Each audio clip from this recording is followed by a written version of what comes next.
नमस्कार, मी साक्षी पांचाळ न्यूज अनकटमध्ये आपलं स्वागत करते। या बुलेटिनमध्ये पाहूया दिवसभरातील काही महत्त्वाच्या घडामोडी।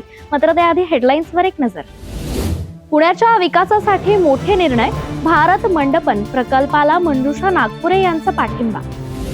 रुपाली चाकणकरांच्या बोटावरील जखमेचं कारण धायरीतील नागरिकांनी केलं स्पष्ट। लोणावळ्यात नवा रोड स्कॅम, 10 लाख कर्ज सांगून कार चालकाला घाबरवण्याचा प्रयत्न। आणि पिंपरी चिंचवड पोलिसांची मोठी कारवाई, तंबाखू मिश्रित अंमली पावडरचा भांडाफोड, पती पत्नी अटकेत। आता पाहूयात बातम्या विस्ताराने। पुणे शहराच्या सर्वांगीण विकासासाठी यंदाचं बजेट सकारात्मक आणि परिणामकारक ठरेल असा विश्वास व्यक्त करत मंजुषा नागपुरे यांनी विविध महत्त्वाच्या मुद्द्यांवर भाष्य केलंय। बजेट सादर झाल्यानंतर सर्व बाबी स्पष्ट होतील, तसंच शहराच्या विकासासाठी आवश्यक असलेलं सर्व काही देण्याचा प्रयत्न सुरू असल्याचं त्यांनी यावेळी सांगितलंय। चेअरमन श्रीनाथ भिमाले यांनी खूप चांगलं बजेट केलं असेल, थोड्या वेळांनी ते सगळ्यांसमोर सादर होईल। सादर झाल्यानंतर पुणेकरांसाठी त्या बजेटमध्ये काय असेल हेही तुमच्या सगळ्यांच्या लक्षात येईल। पुणेकरांच्या भरपूर अपेक्षा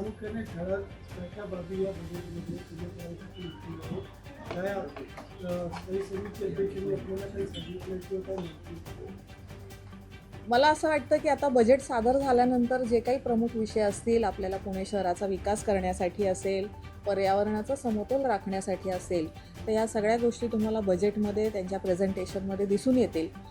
त्याबद्दल आधीच आपण काही बोलणं योग्य होणार नाही। त्यांना त्यांची भूमिका मांडू द्यावी, त्यांचा तो अधिकार आहे। यानंतर कॅप्टन खरात प्रकरणात राष्ट्रवादीच्या नेत्या रुपाली चाकणकर सध्या अडचणीत असल्याचं दिसतंय। यासोबतच या अडचणीच्या काळात धायरीतील रहिवासी आणि विघ्नहर्ता मंडळाच्या कार्यकर्त्यांनी चाकणकरांच्या बोटावरील जखमेचं कारण स्पष्ट करत त्यांना राजकारणात अडकवलं गेल्याचा आरोप केलाय। यामुळे चाकणकरांना दिलासा मिळाला असून त्यांनी धायरीतील या रहिवाशांचे आभार मानलेत। मी मयूर दुगाने, विघ्नहर्ता मित्रमंडळाचा अध्यक्ष होतो। प्रत्येक वर्षी ताई आमच्या इथं आरतीसाठी येतात।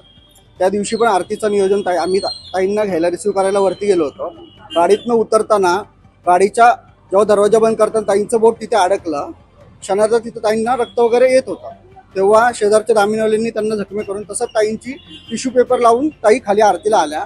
मंडळाची जी आरतीची व्हिडिओ आहे ती आता इंस्टाग्राम अकाउंटला पण आहे, विघ्नहर्ता मित्र मंडळ, त्यामध्ये पण तुम्हाला व्हिडिओमध्ये ताईंची एंट्री दिसेल। त्यामध्ये ताई टिश्यू पेपर लावून खाली आरतीला आल्या आहेत। तिथं ताईंनी आरती केली, ताईंचा सत्कार केला, त्यामध्ये ताईंच्या हाताला जखम दिसेल। आणि आता जो आम्ही पाहतोय की जो फोटो व्हायरल होतोय तोच पूर्णपणे धचमळ केलेला जातोय। कुठलाही तो त्याचं तिथं प्रत्यक्ष कोणतीही माहिती नसताना फेसबुकवरती जे फोटो आहेत त्या ती घटना का घडली आहे, कशी घडली आहे, ते आम्ही सगळे ते प्रत्यक्ष पाहिलेले आहे। पण ते घटनेचा चुकीचा अर्थ करून अंधश्रद्धामध्ये दाखवत आहेत, एकदम चुकीची गोष्ट आहे। त्यामुळे आमच्या इथे ज्या ताई राहतात त्यांची पूर्णपणे हे एक चुकीच्या प्रमाणे मेसेज फिरतोय। आमच्या पण मंडळाचे तिथे नाव येत आहे, आम्ही पण पाहत आहोत फोटोमध्ये, आमच्या इथं खूप बदनाम आहे। लोणावळ्याजवळ एक धक्कादायक प्रकरण समोर आलंय। सेकंड हँड कार घेतलेल्या एका प्रवाशाला रस्त्यात अडवून काही अज्ञात लोकांनी कारवर 10 लाख रुपयांचं थकीत लोन बाकी असल्याचं सांगत पैशांची मागणी केली। मात्र वाहनावर कोणतेही थकीत कर्ज नसल्याने चालकाने प्रसंगावधान राखत गाडीतून बाहेर पडण्यास नकार देत तात्काळ पोलिसांशी संपर्क साधल्याने आरोपींनी घटनास्थळीवरून आता पळ काढल्याचं दिसून आलंय। पिंपरी चिंचवड पोलिसांनी हिंजवडी आणि चिंचवड भागात मोठी कारवाई करत तंबाखू मिश्रित अंमली पावडरच्या अवैध व्यवसायाचा पर्दाफाश केलाय। या प्रकरणात पोलिसांनी एका दाम्पत्यासह इतर काही जणांविरोधात गुन्हा दाखल केलाय, तर पोलिसांनी मांढरे दाम्पत्याच्या कारखान्यावर तसंच वाल्हेकरवाडी परिसरातील मंगलमूर्ती नावाच्या पान स्टॉलवर देखील छापा टाकून 12 किलो 350 ग्राम तंबाखू मिश्रित पावडर जप्त केली आहे। हिंजवडी पोलीस स्टेशन अंतर्गत हिंजवडी गावामध्ये एक कैलास मांढरे व त्यांची पत्नी अनुराधा मांढरे यांचा एक तंबाखू मिश्रित पावडरचा कारखाना असल्याची माहिती प्राप्त झाली। सदर कारखान्यामध्ये ते तंबाखू मिश्रित पावडरमध्ये इतर अंमली पदार्थ मिक्स करून ते विकायचे अशी माहिती मिळाल्यानंतर सदर ठिकाणी छापा घातला असता एकूण 12 किलो 350 ग्रॅमचं तंबाखू मिश्रित पावडर, ज्यामध्ये अंमली पदार्थ मिक्स केलेले आहेत, ज्यात ओपिएट आहेत, बेन्झोडायझेपिन आहे, एम्फिटेरामाइन आहे, असे पदार्थ मिक्स केल्याचं टेस्टमध्ये निष्पन्न झालं।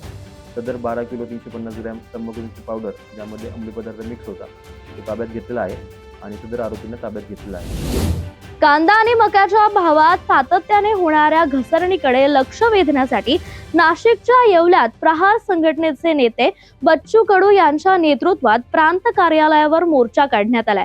यावेळी गळ्यात कांदा आणि मक्याच्या माळा घालून शेतकरी मोठ्या संख्येने मोर्चात सहभागी झाले होते. मोर्चा झाल्यानंतर बच्चू कडू यांनी प्रांत कार्यालयात कार्यकर्त्यांसह ठिय्या देत विविध विभागांच्या अधिकाऱ्यांना धारेवर धरल्याचं देखील पाहायला मिळालं. मला असं वाटतं का पणन मंत्र्यांनी आणि मुख्यमंत्र्यांनी लक्ष घालावं. आज आम्ही कांदा मारलाय ऑफिसला, त्याचा निषेध नोंदवलाय. उद्या या ऑफिसमध्ये कांदा भरू, बसायला जागाच ठेवून अधिकाऱ्याला. इथे झालं नाही तर मग पणन मंत्र्याच्या घरात कांदा भरू. या बातमीसह बुलेटिन मध्ये इथेच थांबूयात. धन्यवाद.